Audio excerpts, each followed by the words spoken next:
ವೇತನ ಹೆಚ್ಚಳ ಮಾಡದಂತಹ ಸರ್ಕಾರದ ವಿರುದ್ಧ ಸಾರಿಗೆ ನೌಕರರು ಮತ್ತೆ ಸಿಡಿದೆದ್ದಿದ್ದಾರೆ. ಉಪವಾಸ ಸತ್ಯಾಗ್ರಹ ಜೊತೆಗೆ ಪ್ರತಿಭಟನೆಗೆ ಕೂಡ ಅಂದ್ರೆ ಸ್ಟ್ರೈಕ್ ಕೂಡ ಕರೆ ಕೊಟ್ಟಿರುವಂತದ್ದು. ಸದ್ಯ ನಮ್ಮ ಜೊತೆಗೆ ಈ ಬಗ್ಗೆ ಮಾತನಾಡೋದಕ್ಕೆ KSRTC staff and workers federation ಅಧ್ಯಕ್ಷರಾಗಿರುವಂತಹ HV ಅನಂತ್ ಸುಬ್ಬರಾವ್ ಇದ್ದಾರೆ. ಅವ್ರನ್ನ ಮಾತನಾಡಿಸ್ಕೊಂಡು ಹೋಗ್ತೀನಿ. ಸರ್, ನಿಮ್ಮ ಪ್ರತಿಭಟನೆ ಯಾವ ರೀತಿಯಾಗಿರುತ್ತೆ, ಏನು ಪ್ರಮುಖ ಬೇಡಿಕೆ ಸರ್? ಇವಾಗ ನೋಡಿ, ಅದು ಆ್ಯಕ್ಚುಲಿ ಇಟ್ ಈಸ್ ನಾಟ್ ಪ್ರತಿಭಟನೆ, ಟೋಟಲ್ ಸ್ಟ್ರೈಕ್. ಅದಕ್ಕೆ ಕಾರಣ ಏನಂತ ಹೇಳಿದರೆ, ಎರಡು ಪ್ರಮುಖವಾದ ಬೇಡಿಕೆಗಳಿವೆ.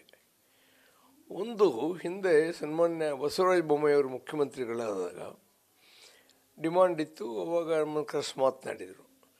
15% 1/1/20ರಿಂದ ವೇತನ ಹೆಚ್ಚಳ ಕೊಟ್ಟರು. 1/1/20ರಿಂದ ಅಂದರೆ ಗೌರ್ಮೆಂಟ್ ಆರ್ಡರ್ ಮಾಡಿದ್ದು ಫೆಬ್ರವರಿ 23, 17 ಫೆಬ್ರವರಿ 23. ಅವಾಗ 38 ತಿಂಗಳು ಅರಿಯರ್ಸ್ ಕ್ವಶನ್ ಬಂತು. 1/1/20ರಿಂದ ಎಫೆಕ್ಟ್ ಕೊಟ್ಟಿರಲ್ಲ, 38 ತಿಂಗಳು ಅರಿಯರ್ಸು.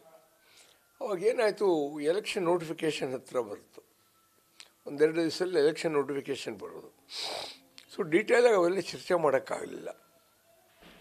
ಆದ್ದರಿಂದ ಅವರೇನು ಮಾಡಿದರು, ಒಂದು ಒನ್ ಮ್ಯಾನ್ ಕಮಿಟಿ ಇದೆ, headed by mister Srinivasa Murthy IAS. ಆ ಕಮಿಟಿಗೆ ರೆಫರ್ ಮಾಡೋಣ, ಎಷ್ಟು ಅನುದಾನ ಕೊಡಬೇಕು ಆ 38 ತಿಂಗಳಿಗೆ ಅಂತ. ಆ ಕಮಿಟಿ ಶಿಫಾರಸು ಮೇಲೆ ಸರ್ಕಾರ ನಡ್ಕೊಳ್ತದೆ ಅಂತ ಹೇಳಿದರು. ಅಂದರೆ ತಾತ್ವಿಕವಾಗಿ ಅವತ್ತಿದ್ದಂಥ ಸನ್ಮಾನ್ಯ ಬೊಮ್ಮಾಯಿಯವರ ಸರ್ಕಾರ ನಮಗೆ 38 ತಿಂಗಳು ಅರಿಯರ್ಸ್ ಕೊಡಲಿಕ್ಕೆ ಒಪ್ಪಿದೆ. ಅದು ಎಷ್ಟು ತಿಂಗಳು ಆ್ಯಕ್ಚುಲಿ ಅನ್ನೋದು ಶ್ರೀನಿವಾಸ ಮೂರ್ತಿ ಕಮಿಟಿ ರೆಫರ್ ಮಾಡ್ತು ಮತ್ತು ನಮಗೂ ಮಾತುಕತೆ ಮಾಡೋದಕ್ಕೆ ಅವಕಾಶ ಕೊಡ್ತು. ಸೊ ಅಕಾರ್ಡಿಂಗ್ಲಿ ನಾವು ಶ್ರೀನಿವಾಸ ಮೂರ್ತಿ ಕಮಿಟಿ ಮುಂದೆ ಹೋದ್ವಿ. 38 ತಿಂಗಳು ಅರಿಯರ್ಸ್ ಸರ್ಕಾರ ಕೊಡಬೇಕು, ಸಾರಿಗೆ ಸಂಸ್ಥೆ ಈಗ ದುಡ್ಡಿಲ್ಲ ಅಂತ ಹೇಳಿದ್ವಿ. ಆ್ಯಂಡ್ ಐ ಆಮ್ ಶೂರ್ ಮ್ಯಾನೇಜ್ಮೆಂಟ್ನವರು ಅದನ್ನೇ ಹೇಳಿರ್ತಾರೆ. ಅವರು ಆ ಕಮಿಟಿ ಶಿಫಾರಸು ಕೊಟ್ಟಿದೆ.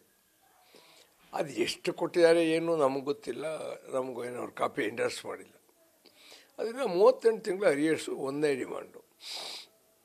ಸುಮಾರು 1800 ಕೋಟಿ ರೂಪಾಯಿ ಆಗುತ್ತದೆ. ಇನ್ನು 1/1/24ರಿಂದ ನಮ್ಮ ವೇತನ ಹೆಚ್ಚಳ ಆಗಬೇಕು. 6 ಯೂನಿಯನ್ಗಳು ಒಂದು ಜಂಟಿ ಕ್ರಿಯಾ ಸಮಿತಿ ಮಾಡಿಕೊಂಡು ನಾವು ಡಿಮಾಂಡ್ಗಳಾಗಲೇ ಹಾಕಿದ್ವಿ. 24 ಜನವರಿಯಲ್ಲಿ ಡಿಮಾಂಡ್ಗಳು ಕೊಟ್ಟಿವಿ. 2-3 ರೌಂಡ್ ಮೀಟಿಂಗು ಆಯಿತು. ಸನ್ಮಾನ್ಯ ಸಾರಿಗೆ ಸಚಿವರಾದಂಥ ರಾಮಲಿಂಗಾರೆಡ್ಡಿಯವರ ಅಧ್ಯಕ್ಷತೆಯಲ್ಲಿ ಮೀಟಿಂಗ್ ನಡೀತು. ಅದರಲ್ಲಿ ಅವ್ರೇನು ಪೊಸಿಷನ್ ತೊಗೊಂಡ್ರು ಅಂದರೆ, ಫೇರ್ ಹೈಕ್ ಭಾಳ ವರ್ಷಗಳಿಂದ ಆಗಿಲ್ಲ ಸಾರಿಗೆ ನಿಯಮಗಳಿಗೆ.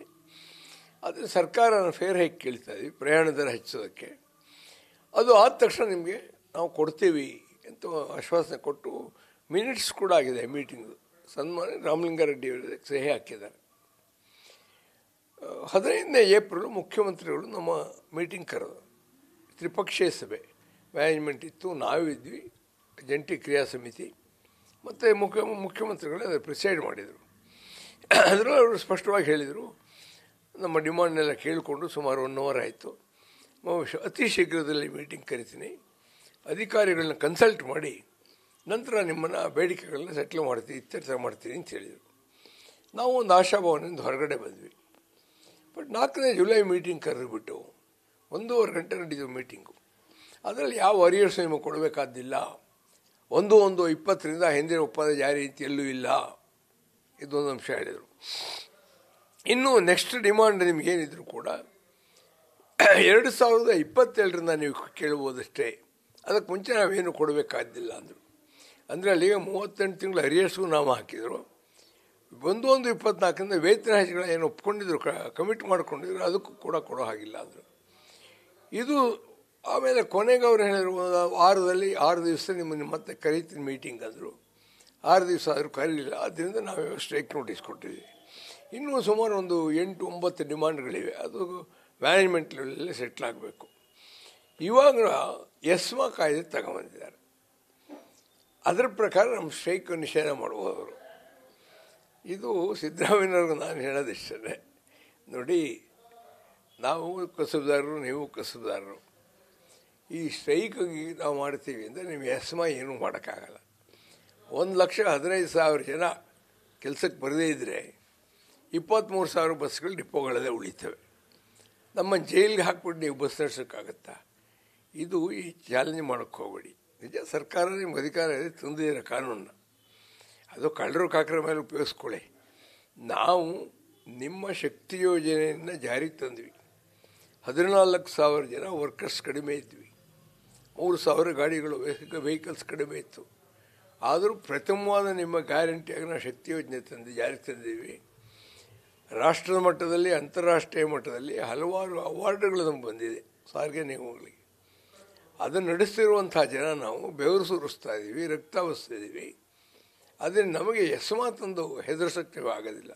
ಇದನ್ನು ಕಂಡೆಮ್ ಮಾಡ್ತೀವಿ. ಇದನ್ನು ಖಂಡನೆ ಮಾಡಿ ನೀವಾಗಲೇ ಪತ್ರ ಕೂಡ ಕಳಿಸಿದ್ದೀವಿ. ಮರ್ಯಾದೆಯಾಗಿ ಮಾತುಕತೆ ಕರೀರಿ. ನೀವು ನ್ಯಾಯವಾಗಿ ಏನು ಕೊಡಬೇಕು ಅದನ್ನು ಕೊಡಿ.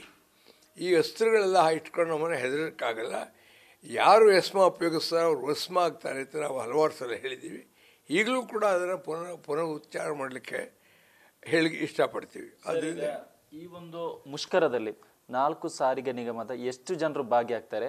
ಅದ್ರ ಜೊತೆಗೆ ಮುಷ್ಕರಕ್ಕೆ ಮುಂಚೆ ಏನಾದರೂ ಉಪವಾಸ ಸತ್ಯಾಗ್ರಹ ಏನಾದರೂ ಮಾಡ್ತೀವಿ? ಅದರಿಂದ ನಾವು ಇವಾಗ ಏನು ಮಾಡಿದ್ವಿ, ಯಾವಾಗ ಸರ್ಕಾರ ಇಂಥ ಒಂದು ನಿಲುವು ತಗೊಂಡ್ತೋ ಕಾನೂನು ರೀತಿಯ ಸ್ಟ್ರೈಕ್ ನೋಟಿಸ್ ಕೊಟ್ಟಿದ್ವಿ. 22 ದಿವಸ ನೋಟಿಸ್ ಕೊಟ್ಟಿದ್ದೀವಿ. 30ನೇ ತಾರೀಕು ಇದೇ ತಿಂಗಳು July all over the state ಜನ ಬರ್ತಾರೆ. ಒಂದು 24 ಗಂಟೆ ಬೆಳಗ್ಗೆ 11 ಗಂಟೆಯಿಂದ 4 ಗಂಟೆವರೆಗೂ ಉಪವಾಸ ಸತ್ಯಾಗ್ರಹ ಮಾಡಿದ್ವಿ. ಸಾಮೂಹಿಕ ಉಪವಾಸ ಸತ್ಯಾಗ್ರಹ 30ನೇ ತಾರೀಕು. ರಾಜ್ಯದ ಎಲ್ಲ ಕಡೆಗಳಿಂದ ನಮ್ಮ ಆ್ಯಕ್ಟಿವ್ ಕಾರ್ಯಕರ್ತರು ಬರ್ತಾರೆ. ಜಾಯಿಂಟ್ ಫ್ರಂಟಿಂದ ಕರೆ ಕೊಟ್ಟಿರೋದು ಎಲ್ಲ ಯೂನಿಯನ್ನವರು ಬರ್ತಾರೆ.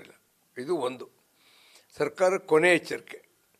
ಯಾಕೆಂದರೆ ಪಬ್ಲಿಕ್ ಯುಟಿಲಿಟಿ ನಮಗೂ ಗೊತ್ತಿದೆ, ಸ್ಟ್ರೈಕ್ ಮಾಡಿದ್ರೆ ಜನಗಳಿಗೆ ತೊಂದರೆ ಆಗುತ್ತೆ ಅನ್ನೋದು. ಆದರೆ ನಾವು ಅವ್ರಿಗೆ ಕ್ಷಮೆ ಬೇಡ್ತೀವಿ. ಮತ್ತು ಎಲ್ಲರ ಸಪೋರ್ಟು ನಾವು ಕೇಳ್ತೀವಿ. ಅದನ್ನು 5ನೇ ತಾರೀಕು ಒಳಗೆ ಅವರು ಸೆಟ್ಲ್ ಮಾಡದೇ ಇದ್ದರೆ ಕಂಪ್ಲೀಟಾಗಿ 23,000 ಬಸ್ಸುಗಳು ಡಿಪೋಗಳಲ್ಲಿ ಹೊಡೆಯುತ್ತೆ. 1,15,000 ಜನ ಸ್ಟ್ರೈಕಲ್ಲಿ ಭಾಗವಹಿಸ್ತಾರೆ. ಅದರಿಂದ ನಾವು ಸರ್ಕಾರ ಕೇಳ್ಕೊಳ್ಳೋದಿಷ್ಟೇ, ನಮ್ಮ ಬಲವನ್ನು ಪರೀಕ್ಷೆ ಮಾಡೋಕ್ಕೆ ಹೋಗಬೇಡಿ.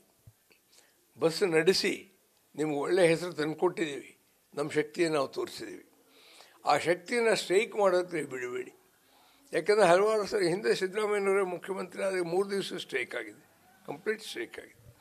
ರಾತ್ರಿ 9:00 ಅವ್ರ ಮನೇಲಿ ಸೆಟ್ಲ್ ಮಾಡಿದರು. ಆದ್ದರಿಂದ ಮತ್ತೆ ನಮ್ಮ ಬಲವನ್ನು ಪರೀಕ್ಷೆ ಮಾಡೋಕ್ಕೆ ಬರಬೇಡಿ. ಇವತ್ತು ನಮಗೆ ಪಬ್ಲಿಕ್ಕಿಂದ ಬೈ ಆ್ಯಂಡ್ ಲಾರ್ಜ್ ನಮಗೆ ಸಪೋರ್ಟ್ ಇದೆ. ಆ್ಯಂಡ್ ವರ್ಕರ್ಸು ಸಿಡಿದಿದ್ದಾರೆ. ಸ್ಟ್ರೈಕು 5ನೇ ತಾರೀಕು ಕಾಯೋದಕ್ಕೂ ಅವ್ರು ತಯಾರಿಲ್ಲ. ಆದರೆ ಕಾನೂನು ರೀತಿಯ ನಾವು ನೋಟಿಸ್ ಕೊಡಬೇಕು, ಕೊಟ್ಟಿದ್ದೀವಿ. ಆದರೆ ನಾನು ಸಿದ್ದರಾಮಯ್ಯವ್ರು ಕೇಳ್ಕೊಳ್ಳೋದು, ಮತ್ತು ಅವರ ಮಂತ್ರಿಮಂಡಲದಲ್ಲಿರುವಂಥ ಯಾರಾದರೂ ಈ ಒಂದು ಸಮಸ್ಯೆ ಅರ್ಥ ಮಾಡಿಕೊಂಡು ಅವ್ರ ಮೇಲೆ ಪ್ರೆಷರ್ ತಗೊಬನ್ನಿ. ಶಾಸಕರಿಗೆ ಅಪೀಲ್ ಮಾಡ್ತಿದ್ದೀವಿ. ಇವತ್ತು ನಿಮ್ಮದು ಎಲ್ಲ ಜವಾಬ್ದಾರಿ ಇದೆ. ನಿಮಗೆ ಸಂಬಳ ಬೇಕಾದಾಗ ನೀವು ಮಾಡ್ಕೊಂಡಿದ್ದೀರಾ, ಓವರ್ನೈಟ್ ಮಾಡ್ಕೊಂಡಿದ್ದೀರಾ. ನಮಗೆ ಯಾಕೆ ಇಷ್ಟು ಸರ್ಕಾರ ಸತಾಯಿಸ್ತಾ ಇದೆ? ಆದ್ದರಿಂದ ನಮಗೆಲ್ಲ ಬೆಂಬಲ ಕೊಡಿ. ನಮ್ಮ ಸ್ಟ್ರೈಕ್ ಯಶಸ್ವಿ ಆಗೋದ್ರಲ್ಲಿ ಯಾವ ಅನುಮಾನವೂ ಇಲ್ಲ. ಜನ ನಿಜವಾಗಿ ಸಿಡಿದಿದ್ದಾರೆ. ಅಧಿಕಾರಿಗಳಿಂದ ಹಿಡಿದು ಡೌನ್ ಬಿಲೋ ಎಲ್ಲರೂ ಕೂಡ ಇವತ್ತು ಕೋಪದಲ್ಲಿದ್ದಾರೆ. ಆದ್ದರಿಂದ 1,800 ಕೋಟಿ ರೂಪಾಯಿ ಸರ್ಕಾರಕ್ಕೇನು ದೊಡ್ಡ ಕಷ್ಟ ಅಲ್ಲ.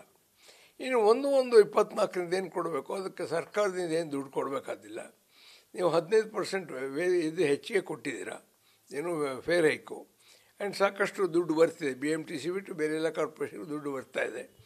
ಮತ್ತು ನೀವೇನು ಮಹಿಳೆಯರ ಸಾರಿಗೆ ಬಗ್ಗೆ ದುಡ್ಡು ಕೊಡಬೇಕು, ಫುಲ್ ದುಡ್ಡು ನೀವು ಕೊಡ್ತಾ ಇಲ್ಲ. ಅದು 3,500-4 ಸಾವಿರ ಕೋಟಿ ಬಾಕಿ ಇಟ್ಕೊಂಡಿದ್ದಾರೆ. ಆದರೆ ಈ ದುಡ್ಡೆಲ್ಲ ಕೊಟ್ಟುಬಿಟ್ರೆ ಸುಗಮವಾಗಿ ನಾವು ನಿಮ್ಮ ಸೇವೆ ಮಾಡ್ಬೋದು. ಮತ್ತು ಆಗಾಗ್ಗೆ ನಾವು ನೋಟಿಸ್ ಕೊಡೋದು, ಸ್ಟ್ರೈಕು ಇದು ನಿಲ್ಲಿಸುವಂಥ ಒಂದು ಪಾಲಿಸಿ ಸರ್ಕಾರಕ್ಕೆ ಬರಬೇಕು. ಆದ್ದರಿಂದ ಟೋಟಲಾಗಿ 5ನೇ ತಾರೀಕಿಂದ ಸಾರಿಗೆ ನಿಗಮಗಳು ತಮ್ಮ ಬಸ್ಸುಗಳನ್ನ ಚಲಾಯಿಸೋದಿಲ್ಲ. ಎಲ್ಲರೂ ಭಾಗವಹಿಸ್ತಾ ಇದ್ದಾರೆ. ಅಂದರೆ ಸರ್ಕಾರ ಎಷ್ಟೇ ಎಸ್ಮ ಜಾರಿದ್ರು ಕೂಡ ಯಾವುದೇ ಕಾರಣ ಕೂಡ ನಾವು ನಮ್ಮ ಭರವಸೆ ಈಡೇರದ ಹೊರತು ಪ್ರತಿಭಟನೆ ಅಂದರೆ ಮುಷ್ಕರವನ್ನು ಕೈ ಬಿಡಲ್ಲ ಅನ್ನೋ ಸ್ಪಷ್ಟ ಸಂದೇಶವನ್ನು ಅನಂತ ಸುಬ್ಬರಾವ್ ಈಗಾಗಲೇ ಸರ್ಕಾರಕ್ಕೆ ಈ ಮೂಲಕ ಕೊಟ್ಟಿದ್ದಾರೆ. ಕ್ಯಾಮರಾ ಪರ್ಸನ್ ನವೀನ್ ಜೊತೆ Sattar, news first, Bengaluru. News first ನಿರ್ಭೀತಿಯಿಂದ ನಿಮ್ಮ ಪರವಾಗಿ.